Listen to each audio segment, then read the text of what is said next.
जय झूलेलाल। मां सिंधियाणी कंचन सुनील खत्री तव्हां सभिनी जो स्वागत थी कयां। अॼु दामोदर मास चैलेंज आहे डे 6 ऐं अॼु सची में मुंहिंजो सुपिनो पूरो थियो। इन करे अॼु जो ॾींहुं बि मूंखे सुपिने जहिड़ो ई थो लॻे। इस्कॉन भिवंडी, जिते असां हर दफ़े वॾे पर्व ते वॾे त्योहार ते विज़िट कंदा आहियूं, भिवंडी ताईं ट्रैवल करिणो पवंदो आहे। अॼु इस्कॉन भिवंडी वारा आया हुया कल्याण जे गलियुनि में।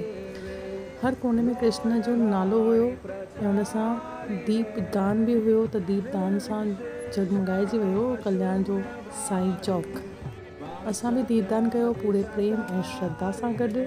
हर दीप हिकु प्रार्थना आहे। दामोदर मास जे सभिनि खां वधीक पवित्र पल भक्ति ऐं आनंद सां भरियल। तव्हां बि ॻायो हरे कृष्णा कृष्णा कृष्णा हरे हरे, हरे राम राम राम हरे हरे। ऐं कीर्तन जो लाइव मज़ो वठो। लास्ट में कीर्तन अटैच कयो आहे मां। तव्हांखे वीडियो सुठो लॻो हुजे त लाइक कयो, हरे कृष्णा कमेंट कयो। मिलूं था ॿिए ब्लॉग में। तेसिताईं हरे कृष्णा, जय झूलेलाल। हरे कृष्णा।